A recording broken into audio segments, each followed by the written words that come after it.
Hello दोस्तों, free classes पर आप सभी का फिर से स्वागत है। आज हम हार्मोन के बारे में पढ़ेंगे।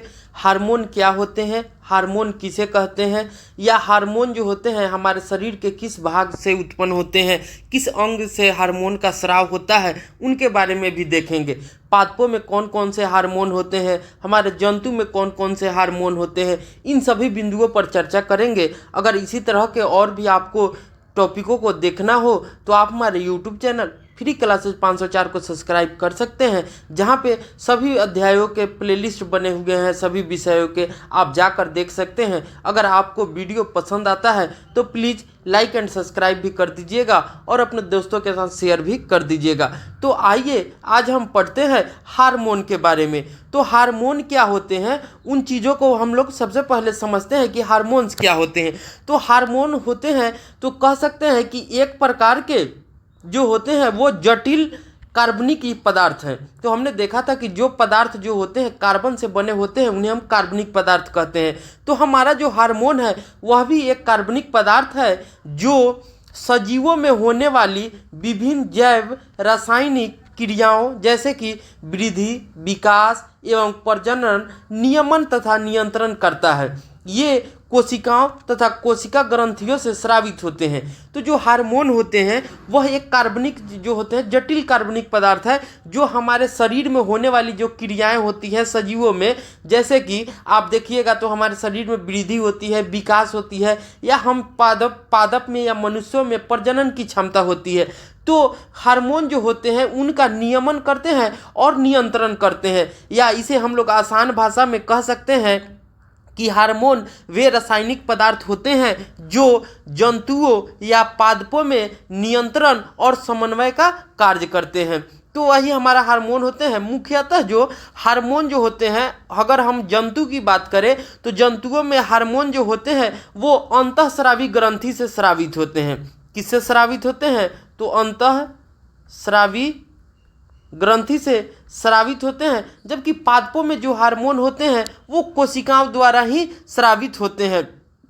तो हम कह सकते हैं कि जंतु में ग्रंथियों के अनुसार जो होते हैं कि दो मुख्यतः होते हैं जहां से हार्मोन का स्राव होता है।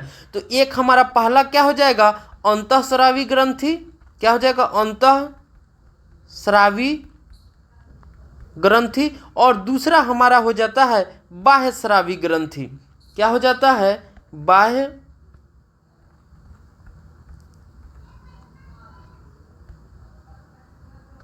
स्रावी ग्रंथि। तो अंतःस्रावी ग्रंथि क्या होते हैं? तो हम समझ सकते हैं कि अंतःस्रावी जो ग्रंथि होते हैं, नलिका विहीन ग्रंथियों को अंतःस्रावी ग्रंथि कहते हैं। तो जो जिनमें नलिका नहीं होती है, मैंने समझिए कि एक पाइप के समान जो रास्ते होते हैं, नलिका होती हैं, वो अगर हमारे शरीर में नहीं होते हैं तो वैसे ग्रंथि को हम लोग अंतःस्रावी ग्रंथि कहते हैं। जैसा कि आप अंतःस्रावी ग्रंथि में समझ सकते हैं कि हमारा क्या क्या हो जाएगा अंतःस्रावी ग्रंथि में। तो अंतःस्रावी जो ग्रंथि होंगे, जैसे कि हमने प्यूटरी ग्रंथि देखे हैं, पीयूष ग्रंथि देखते हैं, थायराइड ग्रंथि है, या थाइमस ग्रंथि है, या एड्रीनल है, और मादा में अंडाशय पाया जाता है, नर में जो होते हैं वे वृषण पाए जाते हैं। तो ये सभी जो होते हैं ये सभी जो हैं अंतःस्रावी ग्रंथि है। जब हम बाह्यस्रावी ग्रंथि की बात करते हैं तो बाह्यस्रावी ग्रंथि वे ग्रंथि है जिनका स्राव नलिकाओं द्वारा होता है। तो अंतःस्रावी ग्रंथि का क्या है? नलिका विहीन है। नलिका विहीन, नलिका विहीन से जब स्राव होता है वो अंतःस्रावी, और जब नलिका से होगा, नलिका से स्रावित होता है, वो हमारा क्या कहलाता है? बाह्यस्रावी ग्रंथि कहलाता है। जैसा कि आप देख सकते हैं बाह्यस्रावी ग्रंथि हमारा क्या क्या हो जाता है? तो यकृत हो जाता है, अग्नाशय हो जाता है, अग्नाशय हो जाता है, और हम देखेंगे तो लैक्री मल जो ग्रंथि होते हैं ये भी हमारे क्या है? बाह्यस्रावी ग्रंथि हैं। तो अब हम एक एक करके पादप में कौन कौन से हार्मोन होते हैं और हम जंतुओं में कौन कौन से हार्मोन होते हैं इनके बारे में हम चर्चा करते हैं। तो अब हमारा है पादप में हार्मोन। तो पादप में हार्मोन को हम लोग फाइटो हार्मोन भी कहते हैं। तो पादप में जो हार्मोन पाए जाते हैं उन्हें हम लोग क्या कहते हैं? तो इन्हें हम फाइटो हार्मोन भी कहते हैं। तो हार्मोन पादप में क्या कार्य करते हैं? तो पौधे के विकास को विनियमित करते हैं। तो पौधे में जो भी विकास होते हैं वो हमारे पादप जो हार्मोन होते हैं, पौधे में जो हार्मोन होते हैं, उन्हीं के कारण वो विकास करते हैं और उनके विकास का नियमन जो होता है, नियंत्रण जो होता है, वह भी वही हार्मोन करते हैं। तो हम देखेंगे तो पादप में हार्मोन को मुख्यतः हम लोग दो कैटेगरी में बांटते हैं। पहला हमारा हो जाता है वृद्धि प्रवर्धक और दूसरा हो जाता है वृद्धि रोधी। वृद्धि प्रवर्धक का मतलब होता है कि वह हार्मोन जो पौधे में वृद्धि करते हैं वो हमारा वृद्धि प्रवर्धक कहलाता है, और वह हार्मोन जो पौधे में वृद्धि नहीं करते, वृद्धि को रोकते हैं, वो हमारा क्या कहलाते हैं, वृद्धि रोधी कहलाते हैं। तो वृद्धि प्रवर्धक जो हार्मोन होते हैं उनको हम लोग देखते हैं। तो वृद्धि प्रवर्धक जो हार्मोन होते हैं मुख्यतः उनमें 5 आते हैं। तो सबसे पहले एक आता है जिब्रेलिन, ऑक्सिन, साइटोकाइनिन, फ्लोरिजीन्स। ये सभी जो होते हैं वृद्धि प्रवर्धक होते हैं। जबकि वृद्धि रोधी हार्मोन में देखिएगा तो हमारा आ जाता है एथिलीन, क्या आ जाता है, एथिलीन आ जाता है, एब्सिसिक एसिड आ जाता है। तो ये सभी जो है कि वृद्धि रोधी हार्मोन होते हैं। तो अब हम लोग वृद्धि प्रवर्धक हार्मोनों के बारे में चर्चा करते हैं, उसके बाद हम लोग वृद्धि जो रोधी होंगे उनके बारे में हम लोग चर्चा करेंगे। तो पहला हमारा है वृद्धि प्रवर्धक का जिब्रेलिन। तो जिब्रेलिन का क्या कार्य होता है, तो यह मुख्य हार्मोन होते हैं। जिब्रेलिन को हम लोग मुख्य हार्मोन भी कहते हैं। यह पौधे के जो अंकुरन होते हैं उनमें सहायता करते हैं, और जो वृद्धि नियंत्रण होते हैं, जो वृद्धि को नियंत्रण करते हैं, वह भी हमारा जिब्रेलिन हार्मोन के द्वारा ही पौधे में वृद्धि का नियंत्रण होता है। अब हमारा दूसरा है ऑक्सिन। तो ऑक्सिन क्या होते हैं, तो ऑक्सिन जो होते हैं मुख्यतः हमारे पौधे में देखिएगा तो ये कोशिकाओं की लंबाई में वृद्धि करते हैं। क्या करते हैं, कोशिकाओं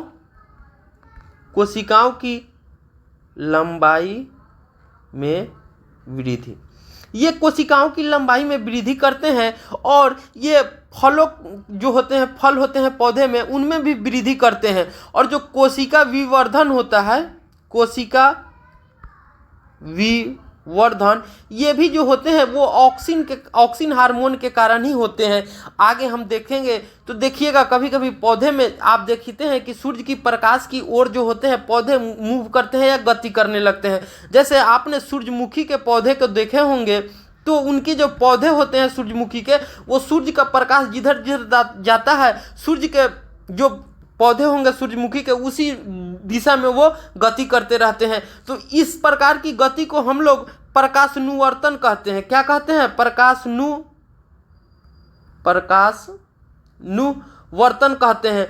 और जब देखिएगा तो कुछ पौधे के जड़े जो होते हैं वो नीचे की तरफ जाते हैं, वो हम लोग उसको गुरुत्वीयनुवर्तन कहते हैं या गुरुत्वानुवर्तन भी कहते हैं। तो ये आप देख सकते हैं चित्रों में, ये हमारा प्रकाशानुवर्तन है। तो कभी कभी आपसे ये भी पूछता है कि किस अम्ल के कारण, किस हार्मोन के कारण और प्रकाशानुवर्तन की क्रिया होती है, तो आप ऑक्सिन कहिएगा। कभी कभी पूछेगा कि गुरुत्वानुवर्तन होता है वो किस हार्मोन के कारण होता है, तो वो वहाँ भी हमारा क्या हो जाएगा, ऑक्सिन हार्मोन के कारण होता है। अब हम तीसरा देखते हैं साइटोकाइनिन हार्मोन के बारे में। तो हमारा जो साइटोकाइनिन हार्मोन होते हैं यह मुख्यतः कोशिका विभाजन का कार्य करते हैं। साइटोकाइनिन हार्मोन के द्वारा क्या होता है, कोशिका विभाजन का काम होता है। अब हमारा चौथा है फ्लोरोजीन्स। तो जो फ्लोरोजीन्स हार्मोन होते हैं वो पौधे में फूल को खिलाने में मदद करते हैं। तो हम आसपास में या वातावरण में फूलों को देखेंगे तो जिन पौधे पर ज़्यादा फूल लगे होंगे तो हम कह सकते हैं कि उनमें फ्लोरोजीन्स हार्मोन ज़्यादा हैं। जिन पौधे पर फूल कम लगते हैं उनमें फ्लोरोजीन्स की क्या होती है, कमी हो जाती है। तो ये फ्लोरोजीन्स का काम होता है कि ये पौधे में फूलों को खिलाने में मदद करते हैं, या फूल खिलाने वाले हार्मोन भी कह सकते हैं। पांचवा हमारा होता है ट्राउमेटिन। तो जो ट्राउमेटिन होते हैं वो हार्मोन जो होते हैं कि जैसे आप पौधे होते हैं उन्हें आप काट दीजिएगा तो कुछ दिनों के बाद, कुछ समय के बाद देखिएगा तो वहाँ गोंद रूप में कुछ लग जाते हैं, चिपक जाते हैं। तो वो क्या करते हैं, वो घाव को भरते हैं। तो घाव को जो भरते हैं वो कौन सा हार्मोन होते हैं, तो ट्राउमेटिन हार्मोन जो होते हैं वो पौधे के घाव के भरने में काम आते हैं। तो कभी कभी आपसे पूछ देगा कि पौधे में घाव भरने वाले हार्मोन कौन होते हैं, तो ट्राउमेटिन होते हैं। अब हम आगे वृद्धि रोधी जो हार्मोन होते हैं पौधे में जो वृद्धि को रोकते हैं वो कौन कौन से हार्मोन होते हैं, तो उनको बारे में हम लोग चर्चा करते हैं। तो मुख्यतः जो हमारा होता है तो वृद्धि रोधी में दो हार्मोन होते हैं। पहला हमारा हो जाता है एब्सिसिक अम्ल। तो एब्सिसिक अम्ल जो होते हैं वो पौधे में देखिएगा तो वृद्धि, अंकुरन, कोशिका विभाजन को रोकता है। तो एब्सिसिक अम्ल या इसे हम लोग ए भी कहते हैं। एब्सिसिक एसिड क्या हो जाएगा, एब्सिसिक एसिड ए भी कहते हैं।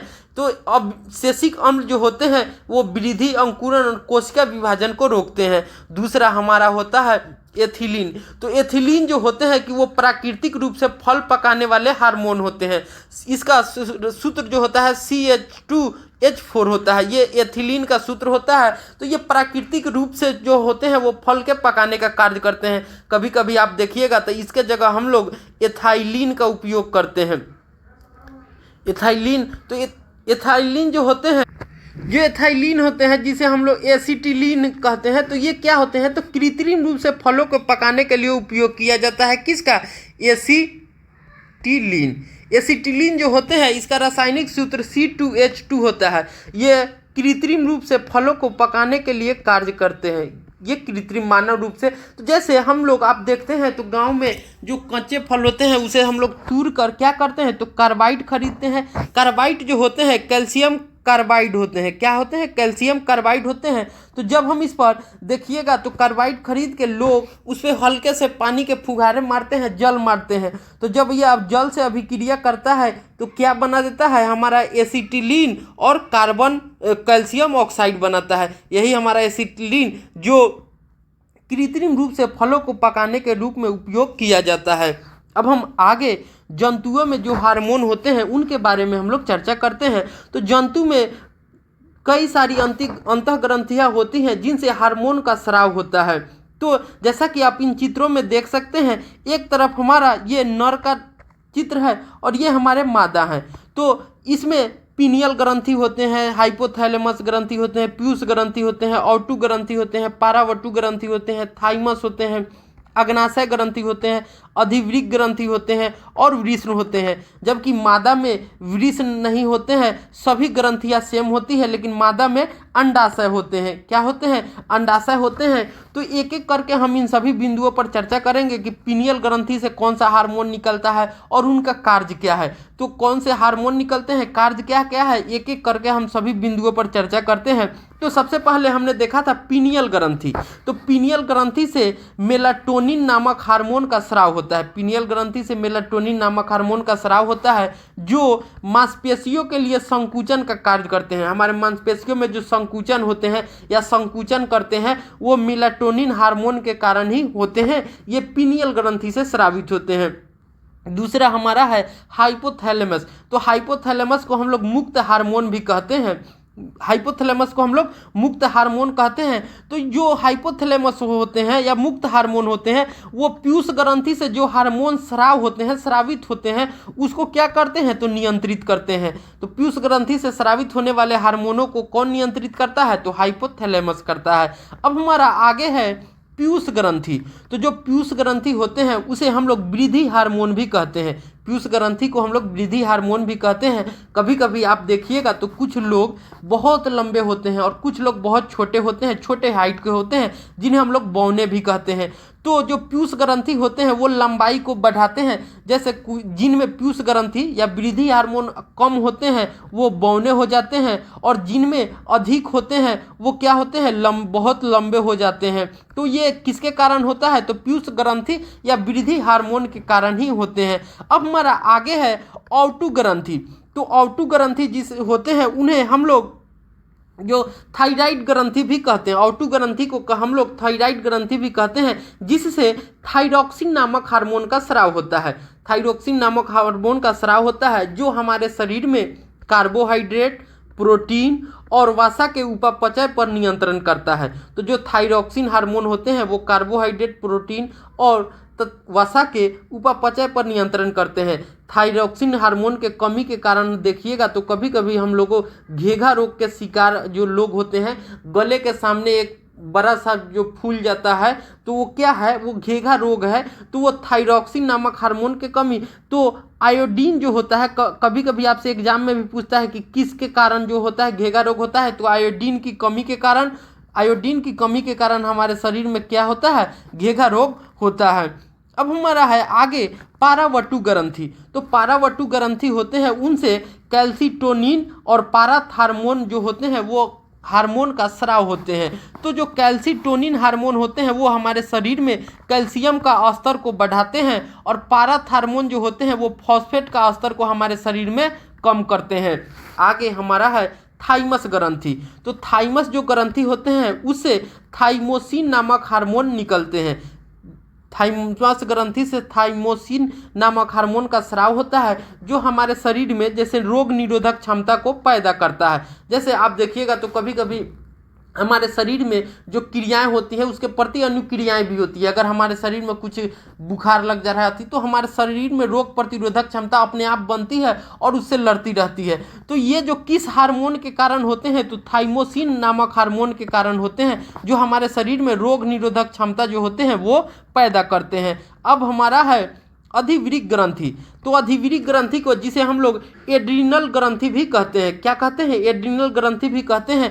तो इससे कार्टिसोल, एड्रोस्टेरोन और एड्रीनालाइन, या इसे हम लोग एड्रीनेलिन भी बोलते हैं। क्या बोलते हैं, एड्रीनेलिन। एड्रीनेलिन नामक हार्मोन का भी स्राव होता है। तो जो अधिवृक्क से एड्रिनल से एड्रीनिल हार्मोन निकलते हैं, तो वो हमारे शरीर में क्या करते हैं, तो रक्तचाप, तनाव और श्वसन दर को बढ़ा देते हैं, कम कर दे। जैसे कि आप देखते हैं तो कभी कभी जब हम अंधेरे में जाते हैं या किसी अचानक जो हमारे शरीर में किसी चीज़ को देखकर डर जाते हैं या एक्सीडेंट होता है, तो उस समय हमारे शरीर का रक्तचाप बढ़ जाता है, तनाव भी ज़्यादा आ जाता है, श्वसन दर भी बढ़ जाता है। तो ये सभी जो होते हैं वो एड्रीनेलिन नामक हार्मोन के कारण होते हैं। तो अधिवृक्क जो होते हैं, एड्रिनल होते हैं, उससे कई सारे हार्मोनों का स्राव होता है जो हमारे शरीर में रक्तचाप, तनाव और श्वसन दर्द को बढ़ाते घटाते हैं। एड्रीनेलिन आपातकाल हार्मोन भी कहते हैं। जो एड्रीनेलिन जो हार्मोन है उन्हें हम लोग आपातकाल हार्मोन या इमरजेंसी हार्मोन भी कहते हैं। अब हमारा आगे है अग्नाशय। तो अग्नाशय से इंसुलिन नामक हार्मोन का स्राव होता है। अग्नाशय से हमारा इंसुलिन नामक हार्मोन का स्राव होता है, जो रुधिर में शर्करा की मात्रा को कम करता है। जो हमारे रुधिर होते हैं, ब्लड होते हैं, उनमें क्या करता है, तो शर्करा की मात्रा, शुगर कह सकते हैं, शुगर की मात्रा को क्या करता है, कम करता है। अगर जिनमें अग्नाशय में इंसुलिन की मात्रा अगर बढ़ जाती है तो क्या होता है, वो डायबिटीज के शिकार हो जाते हैं, जिसे हम लोग मधुमेह कहते हैं। तो हम आस पड़ोस में देखिएगा तो बहुत सारे लोग जो होते हैं वो डायबिटीज से परेशान होते हैं। तो ये हमारे शरीर में जो शर्करा की मात्रा होती है उसको कम कर देते हैं। अब हमारा आगे है वृषण। तो वृषण जो होते हैं उनसे टेस्टोस्टेरोन नामक हार्मोन का स्राव होता है। वृषण जो होते हैं उससे कौन सा हार्मोन स्राव होता है, तो टेस्टोस्टेरोन नामक हार्मोन का स्राव होता है। टेस्टोस्टेरोन जो होते हैं वो नर गुणों का विकास एवं निर्धारण करते हैं। जैसे कि हमें दाढ़ी आने लगती है, मूछ आने लगती है, या हमारे जो जनांग होते हैं उनमें भी विकास होने लगते हैं, बाल आने लगते हैं। तो ये सभी चीज़ें जो होती हैं वो टेस्टोस्टेरोन नामक हार्मोन के कारण होते हैं। तो ये जो हार्मोन होते हैं वो नर गुणों का विकास और निर्धारण करते हैं। अब हमारा आगे है अंडाशय। तो अंडाशय से एस्ट्रोजन नामक हार्मोन निकलता है, जिसे हम लोग मादा हार्मोन भी कहते हैं। क्या कहते हैं, मादा हार्मोन। इसे हम लोग मादा हार्मोन भी कहते हैं। और जो टेस्टोस्टेरोन होते हैं उसे हम लोग नर हार्मोन भी कहते हैं। क्या कहते हैं, नर हार्मोन भी कहते हैं। तो मादा हार्मोन एस्ट्रोजन जो होता है वो मादा गुणों का विकास एवं निर्धारण करता है। जैसा कि आप देखिएगा तो अंडाणु का निर्माण या मासिक चक्र आने लगते हैं, तो ये सभी जो होते हैं एस्ट्रोजन नामक हार्मोन के कारण ही होते हैं, जिसे हम लोग मादा हार्मोन भी कहते हैं। अब एक हमारा आता है लाफिंग हार्मोन। तो लाफिंग हार्मोन जो होते हैं वो डोपामाइन हार्मोन को लाफिंग हार्मोन हम लोग कहते हैं। क्या कहते हैं, डोपामाइन जो हार्मोन होते हैं उसे ही हम लोग लाफिंग हार्मोन कहते हैं। तो इस तरह से हमने हार्मोन के बारे में विस्तृत जानकारी की। पादप में कौन कौन से हार्मोन होते हैं उनको भी देखा, जो हमारे जंतु में कौन कौन से हार्मोन होते हैं उनके बारे में भी देखा। तो इस तरह से हमने सभी बिंदुओं पर चर्चा की। अगर इस से रिलेटेड आपको कहीं समझने में दिक्कत हो रही है या परेशानी है तो आप हमारे कमेंट सेक्शन में लिख सकते हैं। तो मिलते हैं अगले वीडियो में अगले अध्याय के साथ, तब तक के लिए बाय।